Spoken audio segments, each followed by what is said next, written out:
This one's interesting. Just the headline. I haven't read the article yet, but just the headline is interesting to me. Okay, so CBRE CEO says he expects at least an 80% of office occupancy to return post-pandy. So that means 80% of what we currently have built would return. So they're below that currently. That's a lot. That's a big number, don't you think? That's a big number to have missing, in my opinion. I was kind of surprised that he's like, oh, 80% will come back. That means that they don't have 80% currently. Do they have above 20% vacancy? What's going on here?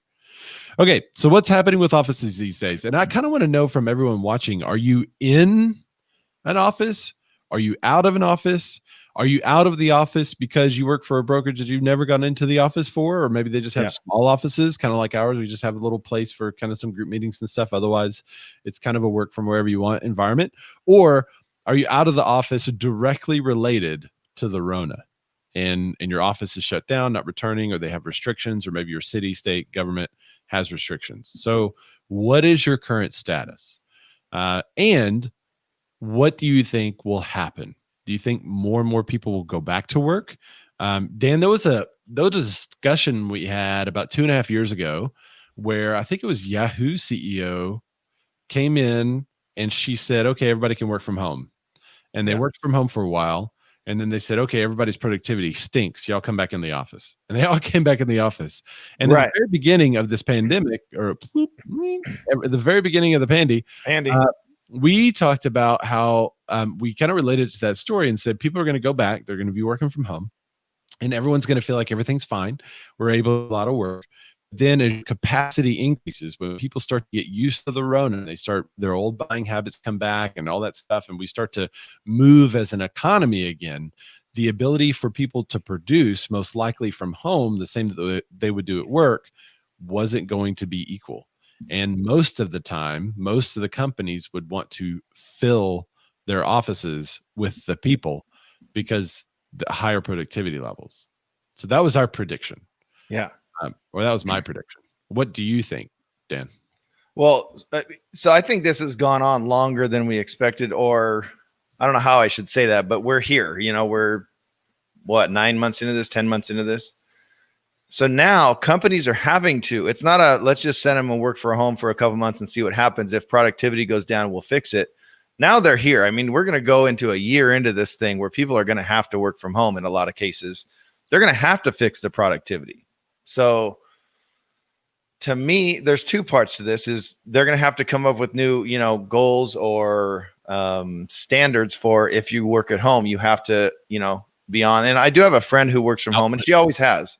She didn't change because of the Rona, but they have to be on camera or essentially on your computer, and it tracks how long she's on her computer. You have to be on during the times you're supposed to be working. So she has to be there.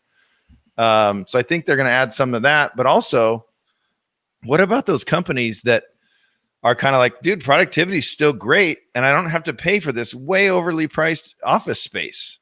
We're seeing a lot of that in the Silicon Valley area where people are jettisoning themselves out of Silicon and they're going somewhere, which you will get to in another story. So, and then the next thing is, where does that, now I don't know if these companies are going to offer, but those electricity bills and those energy bills are now on the homeowners and the people working at home, not on the, you know what I'm saying? So I think there's a lot of benefits to, with the caveat, if they can get the same productivity, to just letting people stay home. And I think there's a lot more of that being realized right now. The same buyer I mentioned a few moments ago, they're moving from Arizona to here, and he's already started a new job, and we're looking for the house. He already virtually started the new job. And he's like, it was really weird. I didn't go meet anyone. I didn't go say hi to any new people. I just started a new job. So Melissa said she's in the office currently. Eric said had 3 offices, now 1. Well, Melissa's those pretty small, I think. I think it's only her and Curtis, and then maybe the boss man. Howard said half and half due to the Rona. I prefer limiting my time there. He said High Tech Israel is talking about maybe mid next year they will continue to work from home. New home searches are with an extra home office room. Yeah, and we talked about last week some of the tiny homes becoming people's offices in the backyard. Yeah. I had a client at one of my listing appointments last night. One of the clients brought up, can you help me find a tiny home? I said, yeah. Eric Daniels said, businesses have to plan now. Businesses have to plan and now have the warm fuzzy that people will actually produce from home. I say it will be less people returning to work. Yeah, see, I think they figured out the less productivity thing. I think we're past all that. I don't know. Howard said, my 2 kids work from home and are providing full service to their employers. Melissa said, no, there are more than there. Adam Johnson said, our virtual office space is expanding. Those other people just aren't worth mentioning, I guess. Just Curtis and the bomb. Pete says, I worked corporate America too long, but what happens is they add more bodies and then people to fill the time to make X number of widgets. When needed, they make XX widgets, which is where their top producers show up, then get disgruntled, making the same as X performers, and then they leave. By the end of the day, people are lazy and we'll do the bare minimum. Ryan says we have plans for 3 offices in 2020, 2021, cut back to 3 for now. Oh, they had plans for 6 offices and they cut to 3. I see it now. Yeah. So, okay. So we'll get into kind of what this article says now, but I just kind of wanted to gauge where you guys were. I still think the work at home thing is a factor. So what we're saying is, hey, people moved home and they're able to do as much work as they were at the office. That's okay. But by now, a year in from where they were last year, shouldn't they be able to do more work or more efficiently? And so maybe it set them back a little bit. But generally, you want your employees to produce more. You want them to grow. You want their capacity to be able to take on more, to grow. So I'm curious as to the growth and capacity and if that actually happens. Because if it doesn't happen, I see most of the employees returning to an office. They would have to get that productivity back. But 80% returning. 80%, I think is possible and likely. All right, let's get into the article. Okay, so the CEO of CBRE was on an interview with CNBC. That's a lot of C's. Here's what he said. He said, quote, you'll see a hybrid scenario. Lots of returning to the office. We think 80% plus of that occupancy, if not more, will come back. His name's Bob Sulentic. There will be more remote working flex space. There will be more working from home. There will be creative things happening to use the office space, which is what Adam Johnson was talking about in one of our commenters. He said, that's for certain. No one really knows how much square footage will be needed for the quote office space. That's one of the big questions in the post-outbreak world. But everyone in the industry seems to have all eyes on the vac. That's the shot that you take that prevents you from getting the thing that I'm not going to say because I don't want to be depressed by Facebook. And its effectiveness. So everyone's kind of keeping their eyes on that and the effectiveness. Many think that office spaces will move to more suburban areas out of the most dense part of the cities. So that was an interesting thing that came up in their discussion in another article. I'm kind of combining 2 articles from CNBC, but they were talking about how a lot of the suburban areas where people are moving out to anyway. In an article last week, we talked about that. We should kind of link up these articles in an annotation there. But we talked about how, everyone was saying, oh, people are going to run away from New York or run away from this populated, dense city or run away from that. But really, they were just kind of moving a little bit on the outskirts of the city. They weren't changing states. They weren't even changing cities. So what this is saying is that as those folks move into the suburban areas, that some of the lighter office stuff is going to move out there with them. I could definitely see that happening. To where you have kind of like everything you need in a small part of the city. I spent some time in Bangkok and you could like in just one little part by the college and there was this little eatery and there was the mall and you could walk to everything that you needed right there and to where you were staying. Like you didn't have to go a block to get anything that you needed in the entire world. It was all right there. Yeah. And I could see as we become more densely populated, things like that starting to happen where you could just kind of get everything you want right there. But you still have your yard with 0.25 acres and you still have a neighborhood that you're in. But once you get outside of that neighborhood, that's kind of everything that everyone in that bedroom, used to be a bedroom community, needed is now moving closer to them.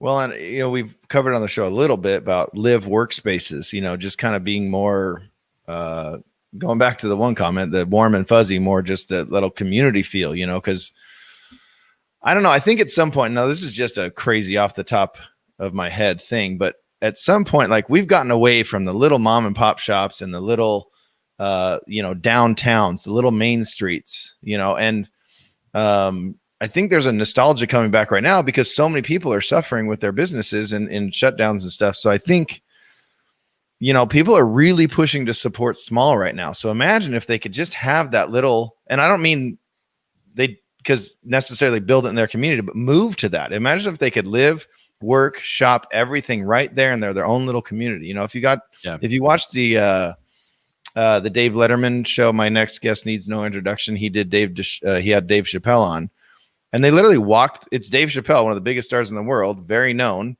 And he walked through this little town that he lives in, and just everyone's like, "Hey, Dave," and he took all of his everything back there and has a farm just outside, on the outskirts, just to take that business home. I think there's going to be a lot more of that, And by the way, I do want to ask the question: do you think what is he, the CEO? Yeah, he's the president of and CEO. Do you think he has anything to gain by making positive spins on? I mean, he happens to be the CEO of a commercial brokerage. Yeah. Well, so a lot of people ask me that too, right? Because if I'm running a brokerage, don't I have something to gain by talking positively about housing? Well, yeah, but technically there's positives every which way you look, right? So if a whole bunch of people are, prices are up and you're selling, you're making more money off the sale of your home. There's a ton of inventory and there's so much for the buyers to choose from. So yes, I mean, you could talk positively about either side of the market. So I don't think he's trying to be nefarious in talking positively about what they think is going to come back. But no. I think he could make a prediction based on what he thinks. I actually think it's going to be higher. But it is unrelated than 80%. Yeah. It's unrelated for me. It's unrelated to the pandy. It's unrelated to where people are living. For me, it is totally related to productivity, which is production, right? Yeah, and that's such a American thing to look at. But Pete brings up a good point. He said it goes back to widgets. Companies need to define how many widgets. If it takes Ray 3 hours to make 20 widgets, but Melissa 8 hours. Wow, Melissa, you're kind of slow. To make those same widgets, do you force Ray to work 5 more hours? So in an office environment, yeah, that's what would happen.